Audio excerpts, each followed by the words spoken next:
예수로 나의 구주 삼고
기도하겠습니다. 하늘에 계시는 자비하신 아버지 하나님, 오늘 이 아침 저희를 다시 깨워주시고 주님의 말씀 앞으로 인도하여 주시니 은혜를 감사합니다. 아멘. 우리 모두에게 깨끗한 마음을 허락하여 주시고 우리의 대제사장 되시는 예수 그리스도를 향하여 우리의 눈을 주목하고 그분의 음성에 귀 기울이는 이 하루가 될 수 있도록 은혜를 베풀어 주시옵소서. 아멘. 이 시간 말씀 속에서 하나님의 은혜를, 귀한 은혜를 발견하는 시간 될 수 있도록 도와주시옵기를 예수님의 이름으로 기도드리옵나이다. 아멘. 감사합니다. 최영복 목사님, 히브리서 8장에 있는 말씀을 낭독해 주시기 바랍니다. 히브리서 8장. 지금 우리가 하는 말의 요점은 이러한 대제사장이 우리에게 있는 것이라. 그는 하늘에서 지극히 크신 이의 보좌 우편에 앉으셨으니 성소와 참 장막에서 섬기는 이시라. 이 장막은 주께서 세우신 것이요 사람이 세운 것이 아닙니다. 대제사장마다 예물과 제사드림을 위하여 세운 자니 그러므로 그도 무엇인가 드릴 것이 있어야 할지니라.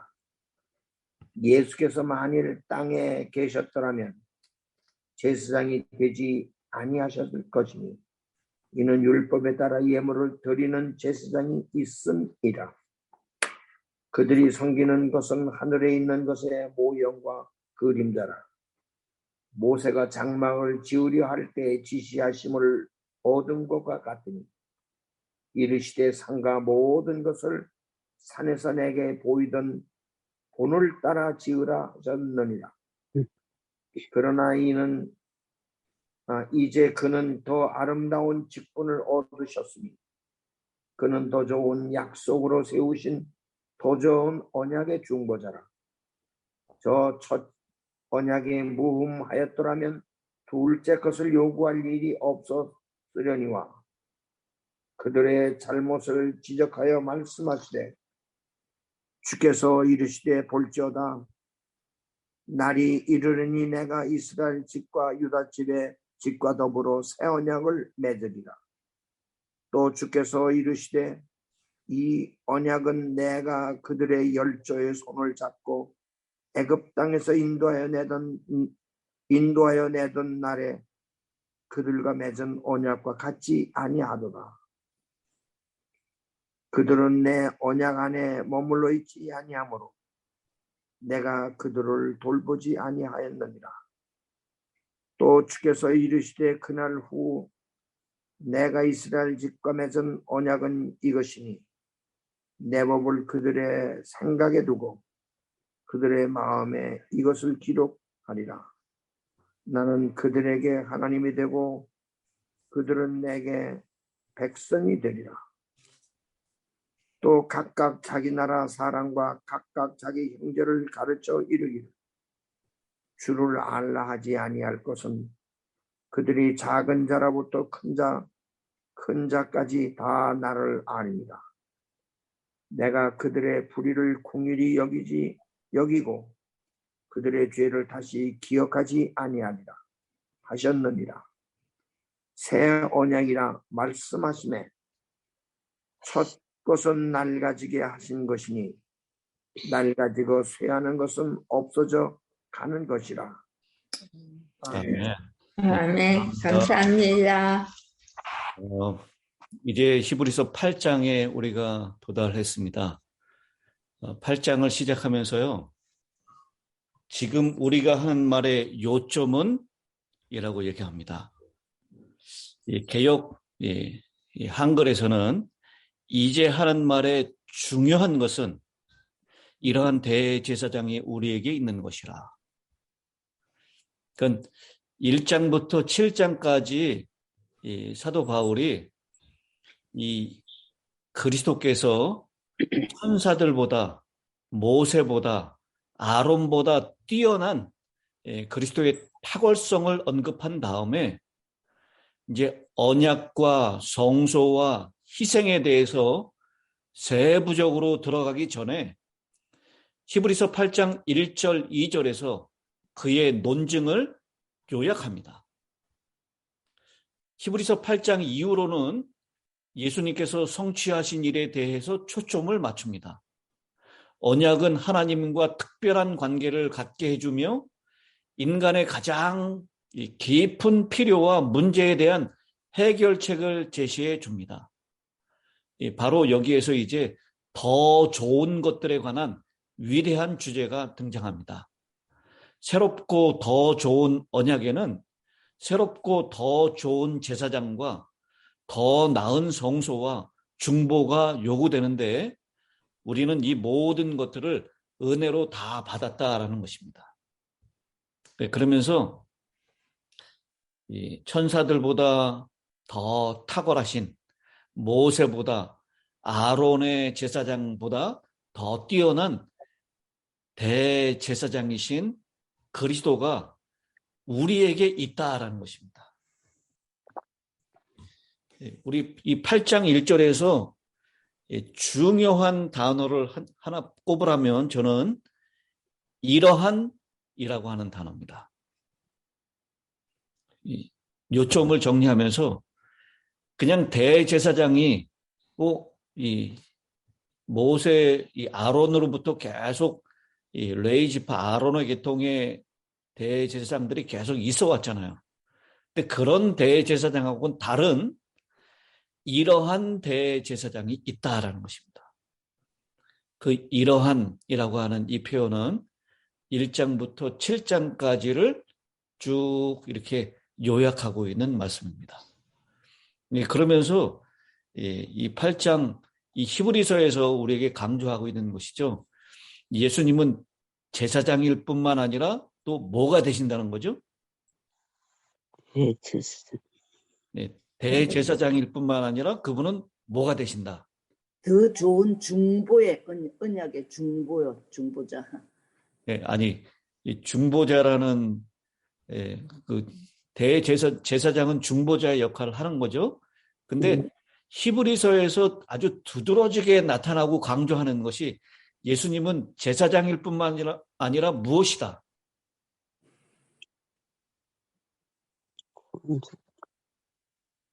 뭐라고 생각하십니까?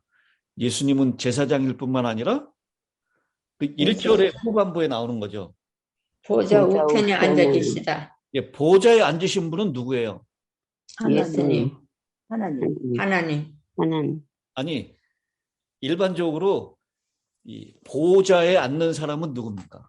제사장이 앉나요? 왕이 왕이에요, 왕. 그러니까 예수님은 제사장일 뿐만 아니라 왕이다라는 것을 히브리서에 강조하고 있어요. 이 이야기가 우리 7장을 공부할 때 시편 100편을 인용했죠.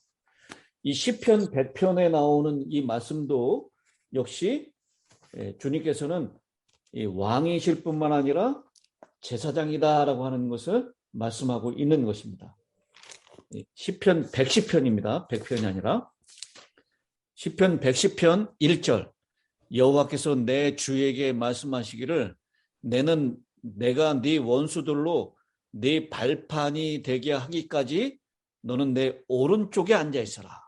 내 우편에 앉아 있으라. 예. 내 오른쪽 우편에 앉아 있어라.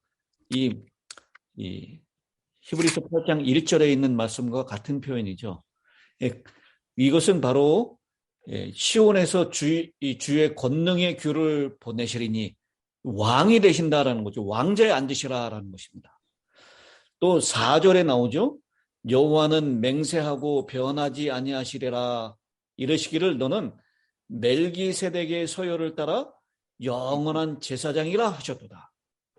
시편 110편은 예수님께서 그리스도께서 왕이시면서 제사장이 되신다라고 하는 것을 강조하고 있는 것입니다. 이 히브리서에서도 역시 마찬가지로 그것을 강조하고 있는 것이죠. 예수님이 대제사장인데 보통 분이 아니다. 이러한 대제사장이다. 그리고 그분은 왕이시다. 보좌에 앉으신다. 보좌의 우편에 앉아 계신 분이다. 그래서 하늘 성전에 가면 보좌가 놓여져 있는데요. 그 보좌는 1인용이 아니라 2인용이라 그러죠. 소파입니다. 2인용 소파. 하나님이 앉아 계시고 그 우편에 그리스도께서 앉아 계신다라고 그렇게 말씀하고 있는 것입니다. 여러분, 제사장이 하는 역할이 무엇이라고요? 우리 본문에서도 나와 있습니다. 대제사장마다 예물과 제사 드림을 위하여 세운 자니 이러므로 저도 무슨 드릴 것이 있어야 할지니라. 예수께서 만일 땅에 계셨다면 제사장이 되지 아니하셨을 것이니 이는 율법을 쫓아 예물을 드리는 제사장이 있음이라. 이 땅에 있을 때는 모세의 레위 지파 사람들만, 아론의 계통만 제사장이 됐죠. 그런데 아시다시피 예수님은 어느 지파입니까? 유다 지파죠. 그래서 예수님은 제사장이 되실 때 이 레위 지파에 따라서 된 것이 아니라 7장에서 설명하고 있듯이 멜기세덱의 반차를 따라서 대제사장이 되신 분이다라는 것입니다. 여러분, 제사장이 하는 역할은 중보의 역할이다라고 하는 것 기억하시면 좋겠는데요. 6절에 중보라고 하는 말이 나오죠. 그러나 이제 그는 더 아름다운 직분을 얻으셨으니 그는 더 좋은 약속으로 세우신 더 좋은 언약의 중보자시라. 이 신약 성경에 중보라고 하는 단어가 6번 나옵니다. 근데 그 중에 3번이 히브리서에 등장해요. 히브리서 8장 6절에 중보자라는 단어가 나오고요. 그 다음 9장 15절, 12장 24절, 이 중보라고 하는 단어가 나옵니다. 이 헬라어로는 메시테스라고 하는 단어를 사용했습니다. 중요하기 때문에 제가 헬라어까지도 언급을 했어요. 메시테스. 이 두 가운데 있는 사람, 조종자, 중재자, 두 사람 사이에 불화를 제거하거나 공동 목표에 도달하기 위해서 중재하는 사람이라고 하는 뜻입니다. 그런데 하나님과 사람 사이의 중보자가 되기 위해서는 어떤 사람이 꼭 필요합니까? 중재자, 죄 없는 중보자. 예. 하나님이시면서 동시에 사람이신 분이 꼭 필요합니다. 왜냐하면 하나님이기에 하나님을 이해하고 하나님을 대변해서 말할 수 있어야 되고요. 사람이기 때문에 사람들을 이해하고 그들을 위해서 동정심을 가지고 하늘 아버지 앞에서 봉사할 수가 있어야 됩니다. 그래서 이 하나님과 사람 사이의 중보자는 단 한 분밖에 없어요. 바로 하나님이시면서 사람이신 분입니다. 그래서 히브리서 1장에서는 예수님은, 그리스도는 하나님이신 분이다, 하나님이시다라는 것, 하나님의 영광과 광채를 가지고 있는 분이다라는 것을 말씀하고 있고요. 히브리서 2장에서는 그 그리스도께서 진짜 인간이다라고 하는 것을 말씀하고 있어요. 그래서 그분이 중보자, 유일무이한 이러한 대제사장이 되실 수 있는 유일한 분이다라고 하는 것을 말씀하고 있는 것입니다. 여러분, 우리 인생에는 힘들고 어려웠던 순간들이 있기 마련입니다. 그런데 그때 진정으로 함께 아파하고 위로해주는 사람이 있다면 얼마나 큰 힘이 될 것입니까? 그런데 그 위로자가 일반인이 아니라 나라의 최고 권력자인 왕이라면 어떻겠습니까? 바로 우리에게 이러한 대제사장이 계신다라는 것을 기억하라라는 것입니다. 여러분, 우리가 힘들고 어렵고 그래서 주저앉고 싶을 때, 그리고 우리가 잡고 있는 것을 놓고 싶을 때, 그때 우리의 중보자이신 예수님께서 계신다라는 것. 그분이 우리의 왕이시고 우리를 여전히 붙잡으시고 통치하시는 분이시다라는 것. 그것을 말씀하시면서요, 오늘 이 히브리서 8장은 이제 그런 이 대제사장이 계신데 그분은 옛 언약이 아니라 새 언약, 옛 성소, 지상 성소가 아니라 새로운 더 나은 성소, 하늘 성소에 그런 봉사하시는 분이시다라고 하는 것을 우리에게 말씀을 하고 있습니다. 히브리서에서 계속해서 말씀하고 있는 것은 하늘 성소가 있다라고 하는 것. 이 땅에 있는 지상 성소는 무엇이라는 거예요? 그림자. 모형과 그림자다라고 했습니다. 여러분, 그림자를 보면 어떤 사람인지 알 수 있나요? 모르죠. 예, 만약 최영복 목사님 그림자를 보면 그림자 보고 최영복 목사님이다라고 알 수 있을까요? 모르죠. 예, 우리 사모님은 혹시 알 수도 있을지도 몰라요. 그림자에 나타난 그 희미한 것만 가지고도. 뭐 그림자로 걸어가는 모습을 보면 이분이 최 목사님이다라는 거 우리가 짐작할 수도 있겠죠.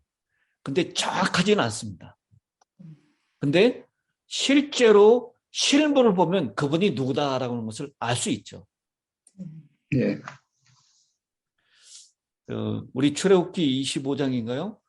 예, 하나님께서 모세에게 하늘에 있는 참것, 참 성소를 보여주시고 그것의 모형과 그림자인 이 땅의 지상 성소를 지으시라고 말씀하셨어요.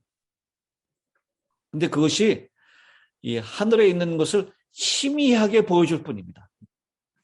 근데 그것도 역시 역할은 마찬가지예요.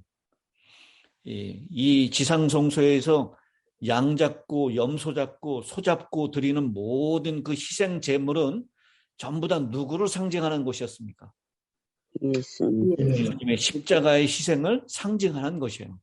그리고 그 피 흘림을 통하여 죄사함이 있다라고 하는 것을 상징하는 것이었습니다. 그러나 그 상징했던 그 지상성소의 옛 언약, 옛 성소는 언약은 완벽하게 드러낼 수가 없었어요. 그 제도가 불안정했기 때문이 아니라 그 제도에 참여하는 사람들이 흠이 있었기 때문입니다. 허물이 있었기 때문이에요. 그래서 8절에 저희를 허물하여 일렀으되 주께서 가라사대 날이 이르리니 내가 이스라엘 집과 유다 집으로 새 언약을 세울 것이다. 이 8절부터 있는 말씀은 12절까지 예레미야 31장 31절에 있는 말씀을 인용해서 말씀하고 있습니다. 여기에서 중요한 이 단어는 날이 이르리니, 그 다음 10절에 있는 말씀이죠. 그날 후에라고 하는 단어입니다. 이 히브리서 이 사도 바울이 자주 즐겨 사용하는 단어예요. 날이 이르리니 그날 후에. 바로 실제적으로는 이스라엘 백성들이 또 북방의 이스라엘이 남방 유다가 포로로 끌려가게 되는 일, 그 이후에 더 정확하게 표현하면 예수님께서 메시아로 이 땅에 오시는 그때를 얘기하고 있는 것입니다. 그 새 언약이라고 하는 것, 이 옛 언약이 부족하고 모자라서가 아니라 이 하나님께서는 새 언약을 통하여 옛 언약이 상징하고 그림자처럼 표현했었던 실체가 이 땅에 오신다라고 하는 것을 강조하고 있는 것입니다. 그러면서요, 그 새 언약과 옛 언약을 이렇게 구별해 놓고 있는데, 가장 큰 차이점과 우리에게 복된 소식은 무엇이냐면 12절에 있는 말씀이라고 저는 생각합니다. 내가 그들의 불의를 긍휼히 여기고 그들의 죄를 다시 기억하지 아니하리라. 아멘. 이 옛 언약은 희생 제물이 불완전했습니다. 그리고 그 나타내는 것이 영원하지 못했어요. 그래서 우리가 양을 한번 잡고 염소를 한번 잡을 때 그 한 번 잡아준 것으로 끝낼 수가 없었습니다. 계속 반복해서 잡았어야 해요. 그러나 새 언약의 희생 제물인 예수 그리스도 하나님의 어린 양은 한 번만 잡으면 됩니다. 단번에 드려지는 것입니다. 이것은 우리 내일 시간 이 히브리서 9장에 있는 말씀을 통해서도 계속해서 우리에게 강조될 것입니다. 예수님께서 십자가에 달려 돌아가심으로, 십자가에 피 흘리심으로 그분은 우리의 죄를 다시는 기억하지 않는다라고 보증하고 계십니다. 그러면서요, 우리 이사야 38장 17절이죠. 모든 죄를 어디로 던지신다고요? 모든 죄를 그의 등 뒤로 던지셨다. 미가서 7장 19절에 있는 말씀이죠. 우리의 죄를 어디에다 던지신다고요? 등 뒤로. 이사야 38장 17절은 등 뒤로 던진다라고, 돌아보지 않는다라고 하셔요. 미가서 7장 19절은 우리의 죄를 깊은 바다에 던지신다라고 해요. 그러면서 다시 기억하지 아니할 것이다. 여러분, 우리가 아무리 죄가 많고 허물이 많다 할지라도 주님께서 십자가상에서 우리의 죄를 자신의 피를 흘려주심으로 사여 주시고 다시는 기억하지 않는다라고 약속해 주셨음을 꼭 오늘 이 시간에 기억하시게 되길 바랍니다. 아멘. 그러면서 이 새 언약의 유리한 점은 또 뭐냐면요, 옛 언약은 이 하나님께서 어디에다 기록해 놓으셨습니까? 돌비. 예, 돌비에다 돌비. 기록해 놓으셨어요. 그런데 이 새 언약은 어디다 기록하신다고요? 우리 마음에. 신비. 우리의 마음에. 10절에 있는 말씀이죠. 또 주께서 가라사대 그날 후에 내가 이스라엘 집으로 세울 언약이 이것이니 내 법을 저희 생각에 두고 저희 마음에 이것을 기록하리라. 얼마나 귀한 약속인지 모릅니다. 아멘. 여러분, 우리는 모세에 의해서 받았던 그 돌판에 기록된 언약을 받은 백성이 아니에요. 우리의 마음과 생각에 기록한 하나님의 언약을 받은, 새 언약을 받은 백성입니다. 그래서 우리가 이 외형적으로 돌판에 기록된 것을 지키는 백성이 아니라 우리의 마음에 새겨진 그런 하나님의 언약을 지키는 백성이다라는 것입니다. 시대의 소망 320페이지에는 이렇게 기록합니다. 에덴에서 계시되었고 시내산에서 선포되었으며 새 언약에서는 마음에 기록된 사랑의 대강령, 이것이 활동하는 인간을 하나님의 못에 연결시킨다. 우리의 마음에 기록되었기 때문에 이 새 언약은 이제 사람들에게 이렇게 증거하고 가르칠 필요가 없다라고 했어요. 우리 이 호세아 선지자는 이 백성들이 무엇이 없기 때문에 망한다라고 얘기하죠? 지식이 없어서 망하는 도다. 하나님을 아는 지식이 없기 때문에 망한다라고 했습니다. 그러나 이제 이 새 언약은 이 사람들에게 가르칠 필요가 없다라고 얘기했죠. 11절에 저희가 작은 자로부터 큰 자까지 다 나를 알미로다라고 했습니다. 이 하나님과 개인적으로 체험적으로 이 하나님을 아는 교제 가운데로 인도하신다라는 것입니다. 옛 언약은 그것이 희미했어요. 그러나 새 언약, 예수님께서 이 땅에 오셔서 십자가에 달려 돌아가시고 난 다음에 그 예수님을 체험적으로 알 수 있는 길이, 개인적으로 알 수 있는 길이 열렸다라는 것입니다. 그래서 대제사장이 봉사할 때는 지성소까지 나갈 수 있는 분은 제사장도 갈 수 없어요. 대제사장만 갈 수 있었습니다. 그러나 이러한 대제사장이 우리에게 주어주심으로 우리는 이 하늘 이 지성소까지 예수님께서 내어주신 그 길을 따라서 주님과 하나님과 교통 없는 그런 암, 개인적이고 체험적인 삶을 우리 모두가 작은 자로부터 큰 자까지 다 이룰 수가 있다라고 하는 것입니다.